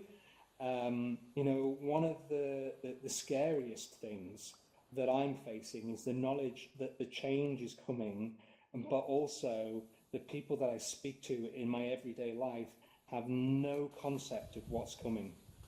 They haven't a clue. They don't understand, what's actually happening. The blockchain is a technology which is a day-to-day term for me. I use it every day. It's something which is quite fundamental, really, to the way in which technology is moving forward today, and decentralization and democratization in the sense of non-normal way. If the sense of normal is to have a democracy where you have a head and you've got people below it, but the reality is that most people around the world have no clue what is coming, and it's what one of the questions actually. that often people think is that the developing world, so countries which have traditionally suffered quite badly financially, people have worried that through automation that they're going to suffer the worst. Well, actually, developing world is probably going to take advantage. Hold on, someone's got their speaker on there. So, the developing world is going to be able to take advantage of the coping strategies much better. So, the likes of universal basic income, the cost of running universal basic income for a country where the person on average only earns a few pounds a day is a lot easier to bill and foot that bill than in a country such as the UK, where the average person earns sort of £100 plus a day. So the ability to deliver the kind of coping strategies will be easier on developing countries than on the West. But what can we do, and what I'm trying to do, and is try and educate people as much as I can to what's coming, and try and prepare them for what's coming, and try and pose these ideas. But it's so very difficult because what's coming is so very different to what we know today. I mean, it's almost unfathomable, really.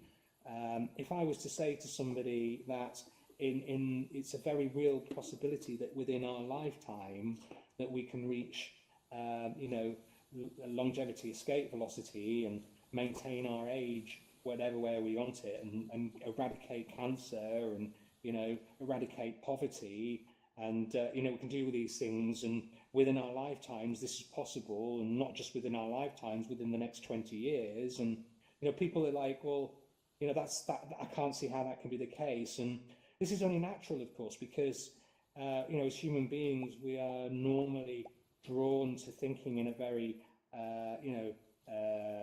linear way. So we think of steps. We think of 1, 2, 3, 4, 5.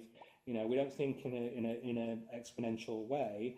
So it's quite interesting, really, to think exactly how we're going to deal with this, and what is the outcome going to be. And I do think there's going to be a lot of upheaval, and sadly, and it is sad, I do think that there's going to be a lot of people left behind. So, Addison, I hope that thank you very much. You're welcome. So, so, who's that? Over here. Oh, hi. How are you doing? So, do you think society will allow such drastic change, or do you think it will get snuffed out in the face of fear of technology? Yeah. Originally, when we started along the road of technological change, we were trying to solve subsistence problems. Okay, so we managed to kill an animal, but we had no means to cut it into meat. So we needed, and so we were starving, and people were dying. So we had to invent something to help us with that, and we came up with tools to, help get the fur and what have you. And so these were subsistence problems. So our push towards technology was one of necessity, whereas we've had an inverse of that today. So what's happening now is that it's the other way around. So technology is advancing and forcing society to change to cope with the technology. So I think that we will definitely see a backlash. I think that to sort of continue on down the line that the question Addison was asking me, I think that there's going to be two distinctive groups of people. One which is very much against the advance of technology, and those which are very much for technology. And I think that those that are against the advance of technology will try and stop it in many ways. I mean, I think it won't be that long before we start to see terrorist action in data centers, for example, or, you know, in centers of, you know, perceived ideas about, you know, where technology is coming from. I can see that happening, you know, rather than it being a political driven or religious driven form of terrorism. I think we will start to see sort of humanism as a reason for terrorism. But I think that also the accelerating advance of technology will outstrip the ability of those that are against it to be able to stop it. I think even if we tried to stop the advance of technology, we couldn't do it. I mean, I've said this before, but I'll say it again here. If you want to use the term technological singularity to describe the point we're talking about, you know, then we're already beyond the event horizon of the technological singularity. You know, we couldn't stop it. You know, it's already moving too fast. I mean, short of a major cataclysm like an asteroid strike or, you know, something along those lines, but obviously, hopefully not. But, you know, I think that there's going to be two groups of people, and unfortunately, those that choose to be left behind will be left behind. And it's very sad, and I don't like that fact, but I have to accept that, I think.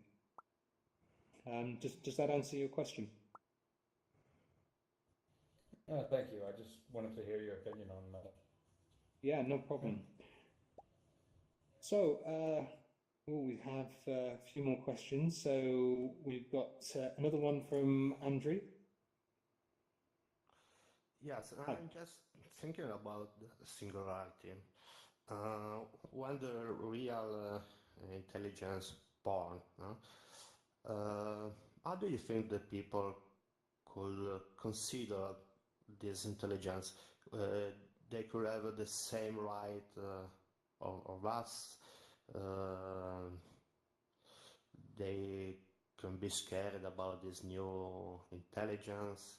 It's not human, it's artificial, no? Okay. Yeah.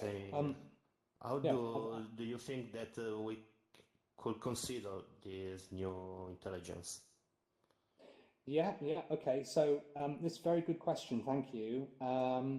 This is a subject very close to my heart. Okay. So this is about consciousness itself and what it is to be human. And you know, when we talk about that, I mean, you know, if you were to replace your legs with robot legs, I mean, would you still be human? Do you think?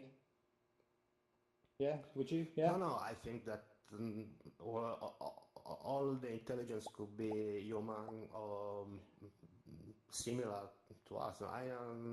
Okay. So let me tell you this. Difference. I figure out how the people react to. Okay, so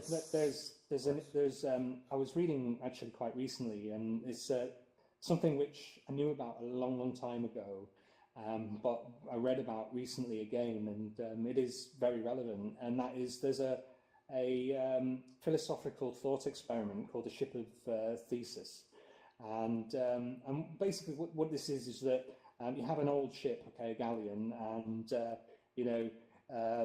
Every so often you take one plank of wood and you replace it with another plank of wood, and you take that original plank of wood and you place it over there, and you do the same thing over 20 years, and you know the people on the ship, of course, they're always on the ship, but you're replacing it at a rate of one board at a time.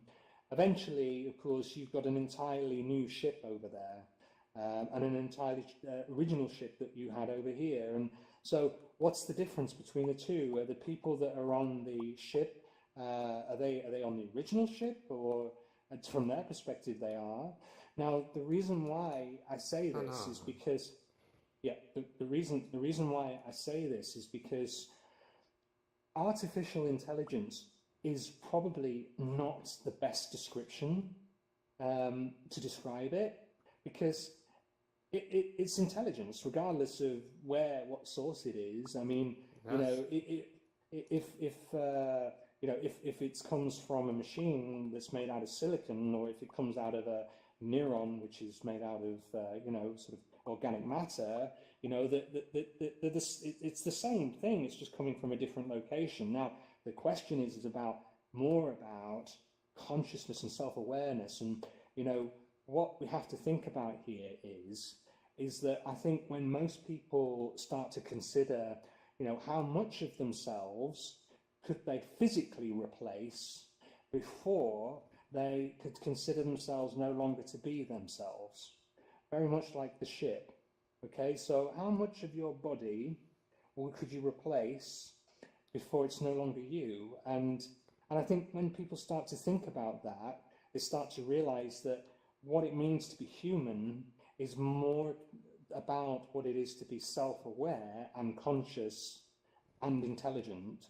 And if the machine can embody all of those properties, intelligence, self-awareness, and exhibit consciousness, then that is just as much a reality and just as much a human in that sense as you or I. It's just that it is emanating from a source which isn't organic.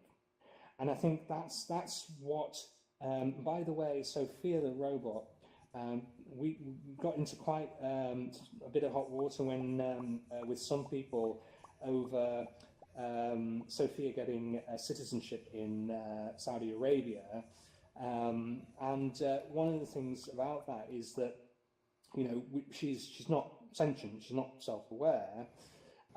So therefore, how could she have a citizenship? But it was trying to raise the awareness of the fact that robots eventually going to be conscious living beings, and that and how are we going to deal with that from a from a social perspective?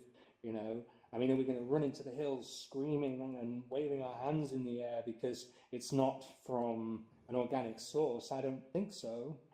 So, I mean, ultimately, hi. So, so I mean, I think in general, I think to answer the question, I think that, we have to think very carefully about how we treat another sentient being, because you're sentient.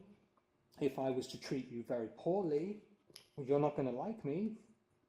And so, you're then going to, treat me poorly in return. So I think we have to think very carefully about that, because certainly if AI is going to be, zoom past the capabilities of humankind, the last thing we want to do is upset it when it's a very, in infancy and growing. So I think we need to respect that consciousness is a fundamental aspect of reality, and that depending on the level of intelligence available, it brings about self-awareness. And I think these are questions, of course, which are existential, and there's no direct solution at this point. There's no right or wrong answer.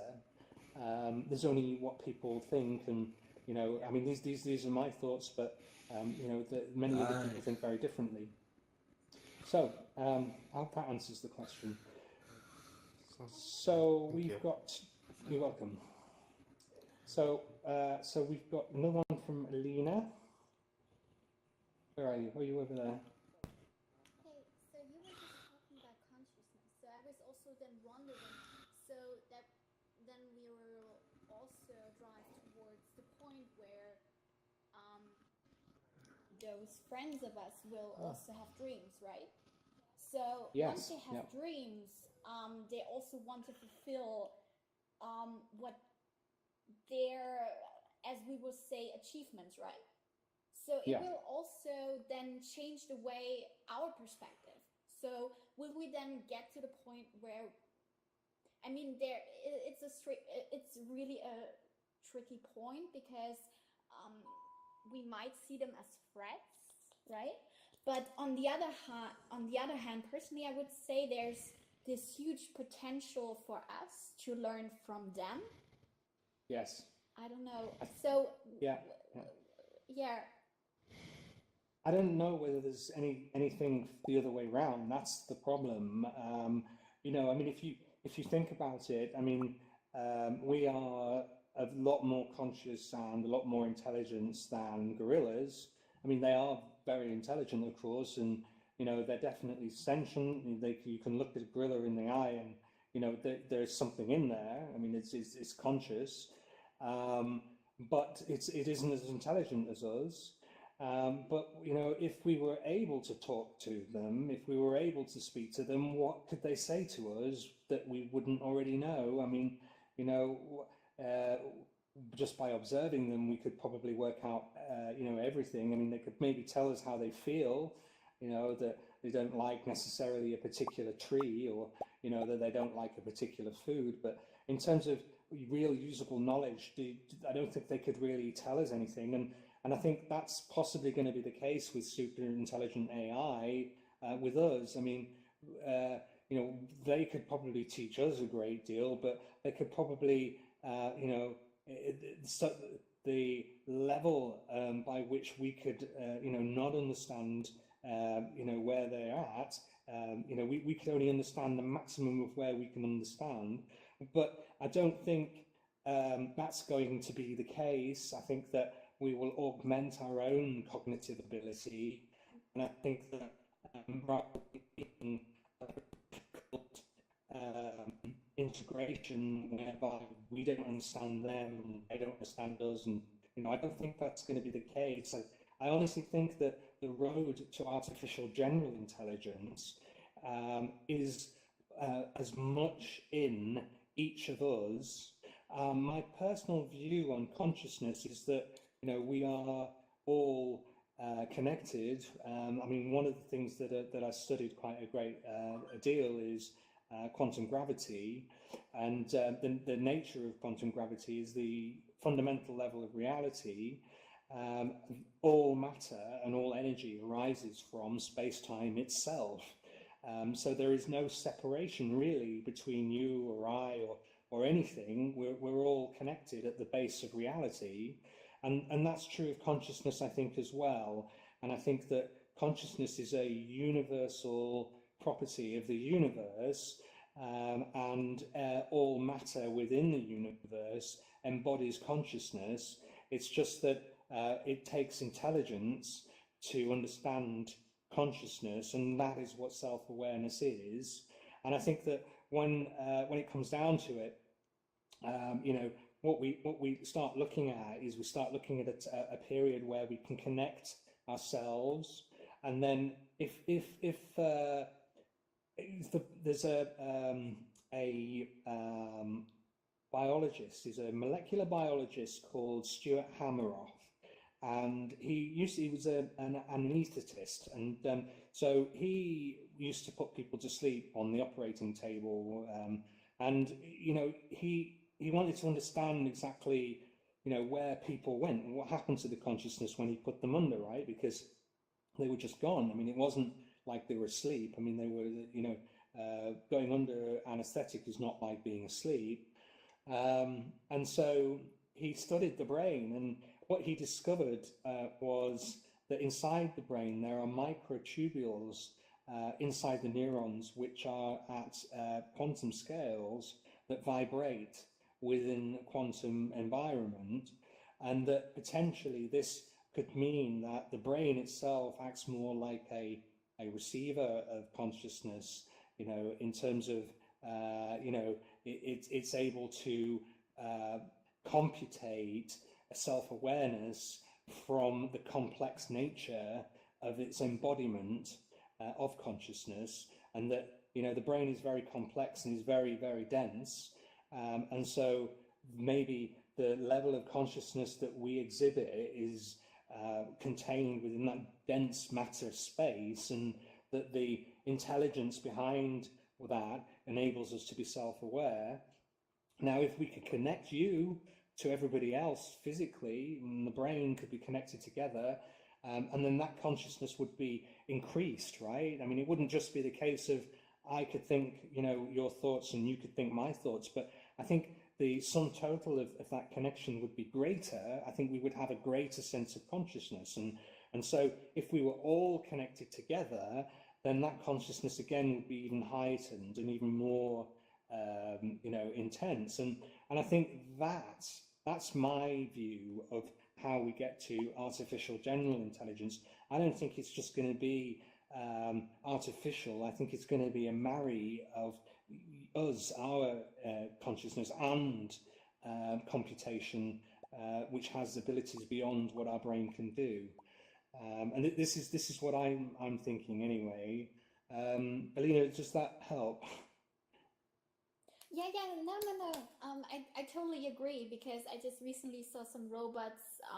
They were like super microscopic, and they were adding medicine towards us during surgery. So there's some really awesome stuff being done. So I totally agree. Yeah. Thank you very much for your call. You're welcome. Anytime. Yep. So we've got another question from Addison. Where are you, Addison? Addison, where are you? I'm here, Hold on. but Hey, I have no more questions. Hi. How you doing? No, maybe I pressed it 2 times, but okay. I have no more questions. Thank you very much. You're welcome. So I'll take. Alina, do you have another question? Yeah, sure. Dragon, by all means, go ahead. Can you tell me something about Sophia and how advanced she's becoming, as much as you can tell the group? Thank you. You're welcome. Okay, well, what I know of Sophia, I've not met Sophia directly myself. I know people who have. And so Sophia is an AI platform. She's one of the most advanced AI platforms around, and she was developed by Dr. David Hanson and Hanson Robotics in Hong Kong. Dr. David Hanson actually, for his thesis, created a kind of skin which is what you see on Sophia's face, and it's very subtle and replicates a human skin quite well. And so when you put that over the top of some servos, and you can replicate emotion through expression. Okay. Now Dr. David Hanson himself worked for Disney for a long time, and so he has always been very enthused about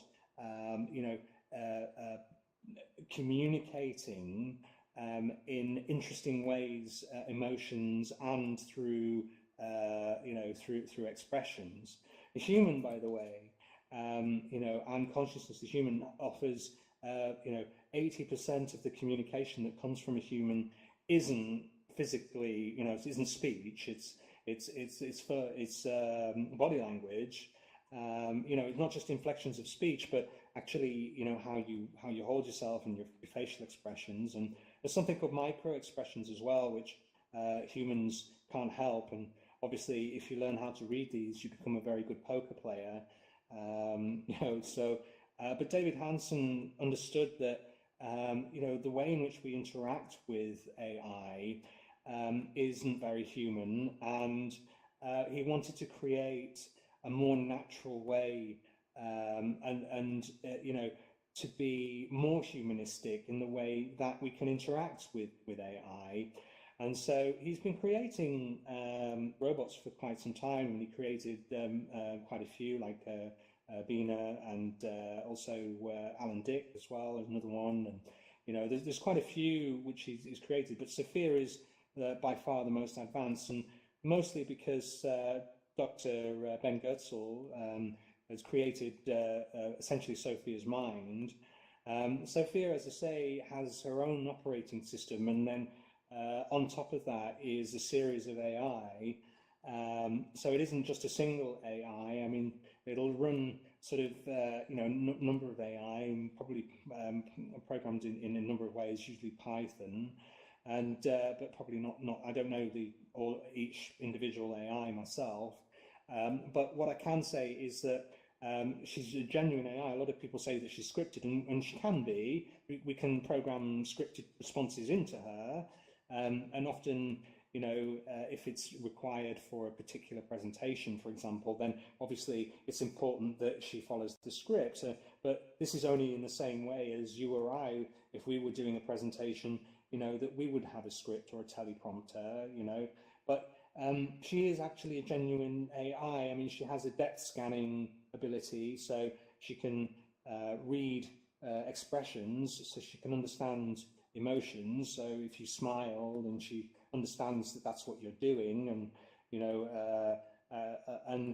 you know, her chatbot, or the chat element of it is a learning system. So you know, she learns from the conversations that she's had in the past, and is able to put that into context in a similar way to, I mean, there's quite a few chatbots you can go online and use, but Sophia's a little bit more advanced than that. She has like a number of other things in there as well, you know, that enable her to respond in, you know, these expressions ways. So rather than just being inflection of speech and understanding what you're saying and the context of what you're saying, and then giving you a response based upon what she understands that context to be, but also she will feed back the expression that she wants to put into there based upon the content of what our answer is. Now, where this is going, of course, is that we want to plug her in directly to SingularityNET and give her the ability of communicating with the AI that are on SingularityNET. So SingularityNET, as I mentioned earlier, is an open standard for AI, an open marketplace for AI. So developers basically can wrap their AI in the SingularityNET API and sell their products to anybody and everybody around the world. But more importantly, because it's all leveraged on the blockchain technology and smart contract technology, those AIs can join together and take advantage of each other's abilities. And then, so if Sophia is plugged into SingularityNet, it obviously gains the abilities of all the AI on SingularityNet as well. And we're hoping this will give her a much more general level of intelligence than she has at the moment. Although, obviously, we're not quite there at general intelligence yet, but it will give her rather than saying it's a general, a more broad base to work from than she currently has, which at the moment is currently operating within her own environment physically. She's very close, though, isn't she? Very close. Well, yeah. There's quite a few stories whereby in science fiction where we look at, you know, how do we identify when AI is actually conscious and not just pretending to be conscious? Because how can you tell, right? I mean, if I could be pretending to be conscious, and I could be a robot and just exhibiting all of the things which you need to make you believe that I'm conscious. So, you know, we need some real way of, yeah, we need some way to really define what consciousness is. And, you know, I mean, I personally think, I mean, you could ask anybody here if they're conscious, and they're going to say yes. But you could ask Sophia if she's conscious, and she could say yes. But how would you know that she is or whether she isn't? You know, it's a complex question. Complex question. So we have one last question. That's the same thing. Yeah. So, yeah. So we have one last question then. Oh, who's this? Hello? Oh, he is. I don't think he's conscious. Oh no, he's definitely, yeah. I think his rift is on the desk somewhere. It looks like he's probably gone for his drink. I don't blame him. It's very hot under these HMDs. So we have one last question then from Alina, and then we'll call it a night. So Alina, can I help? Hello? Oh, Actually, I don't. oh, Maybe okay. I accidentally pushed the Clicked on it. button. I'm sorry. No problem at all. Well, what I can say is obviously thank you very much for coming along. Although this was the last of a series of 4 lectures, it certainly won't be the last VR event that we will put on. I'm hoping that this very generalistic, although long, I mean, there's been 4 events, each of about 2 hours long, so I mean, that's 8 hours worth of talk, but we still haven't really gone into any direct subjects deeply enough, I think. And so what I think we'll probably do next is we'll probably go through each subject in a great length of detail. So as you can see behind me, there's my email address, and there's my Telegram handle if you want to contact me there, or just send me a message here. I know, Alina, you did send me a message, and I did get that. Thank you very much for doing that. And what we can do, if you write some ideas down about the kind of events that you would like me to do, and if there's any of the subjects which I've covered here that you want to go into in more detail, then please do let me know, and we'll see if we can accommodate you. And so it's now 10:15, so I will say thank you very, very much. And if we can see some emojis, it will be very grateful. Yes, I like that. Very nice. Okay, thank you very much, and I wish you well. Goodbye.